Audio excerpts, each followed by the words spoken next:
වැඩි වටිනවා මේ දඹුළු ගොවියට ලොකු ලුණු. මොකද ඒක තමයි අපේ ජීවිකාව.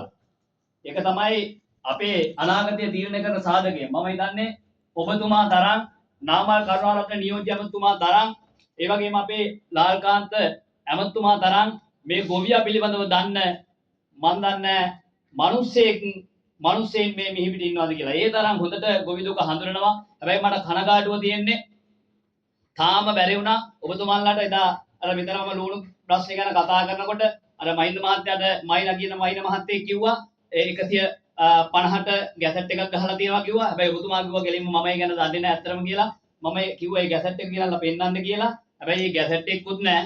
අදත් කියනවා 150 160යි කියලා. දැන් ගොඩක් වෙලාවට ගොඩක් ලුණු 80ට 70ට වෙළඳපොළට දාලා තියෙනවා අපේ මිනිස්සු අපේ ගොවියෝ. හැබැයි මම අහන්නේ දැන් 150 160යි කියනවා. එතකොට අර 80ට 70ට දීපු අපේ මිනිස්සුන්ට ඒ වන්දියක් ගෙවනවාද කියලා. හැබැයි අනිවාර්යෙන් ලොකු නූලට වන්දියක් ගෙවන්න ඕන කියලා මම කියන්නේ. හරිනම් මේ ඉන්න අපි මෙතන ඉන්න මේ 27 දෙනාම මේකට කතා කරන්න ඕන. මේකට එකග වෙන්න ඕන.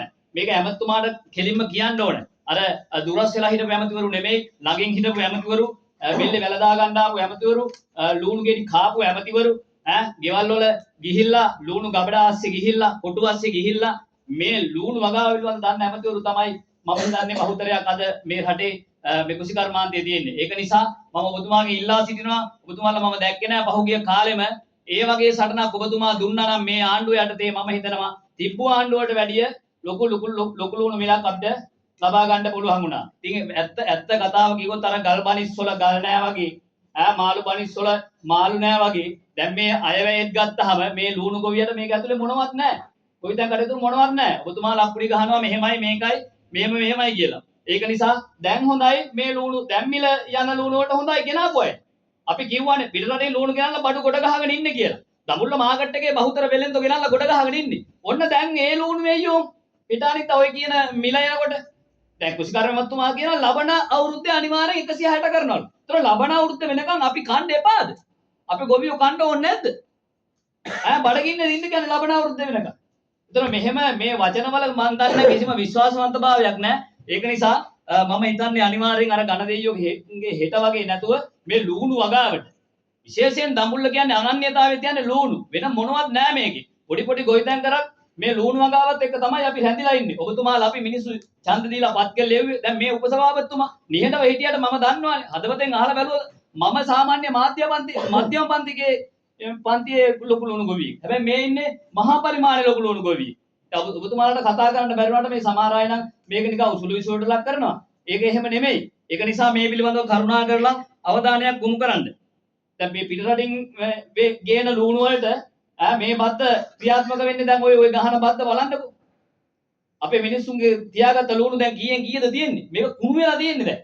ගොඩක් දුරට. ඔබතුමා පැහැදිලිව මේක දන්නවා. ඔබතුමා අපි දෙන්නම මේක කොට්ටාසේ අපි ලුණු ගොවියෝගේ දරුවෝ අපි ලුණු හදන මිනිස්සු. ඒක නිසා මේ පිළිබඳව කරුණාකර අවධානය යොමු කරන්න. මීට වැඩිය මේ ආණ්ඩු පක්ෂයේ ඉන්න മന്ത്രിවරු මේක සාකච්ඡාවක් ඉල්ලන්න කුසිකාර්ය මහත්මයාගේ. අතන මෙතන කතා කරා කියලා එක්කෙනෙක් කතා කරා කියලා ගලේ වෙල කවුද පත් කරලා ඉන්නවා කියලා මම දැන් අර മന്ത്രിතුමා පහුගිය දවස්වල කිව්වා. හැබැයි ඒවා වගකීමෙන් ප්‍රකාශ කරන්න. ඊට ප්‍රශ්නයක් නැහැ. මොකද ඔයගොල්ලෝ ආවේ මේක මෙහෙමයි හිටපු අය මෙහෙම කරා මෙහෙමයි කියලා. මම බයේ හිටියේ අර ඔබතුමාලාගේ පක්ෂයේ වැළඳගත්තා වගේ මිනිස්සු බුද්ධ ආගමත් අතහැරලා ගිහලා වැළඳගනි කියලා. මුස්ලිම් ආගමත් අතහැරලා ගිහලා මේ පක්ෂේ වැළඳගනි කියලා. Hindu ආගම අතහැරලා ගිහලා වැළඳගනි කියලා. ඒ තරම් හොඳට සුපිරිසිදුවට ආවනේ. හැබැයි මේ පිළිබඳව කොහොම ආවත් අද ලුණු ගොවියට මේක කෙලවලා ඉවරයි. ඇත්තටම අපි ඔක්කොම රජරට නෑගම් කියන මිනිස්සු ජනාධිපතිතුමා රජරට කුසිකාර්ය මහත්මයා රජරට නියෝජ්‍ය මහත්මයා මේ වයඹ මේ ළඟ ඒක නිසා මේ පිළිබඳව ලොකු අවධානයක් තව යොමු කරන්න ඕනේ. මම හිතන්නේ ඔබතුමාට ලොකු වගකීමක් තියෙනවා මේක.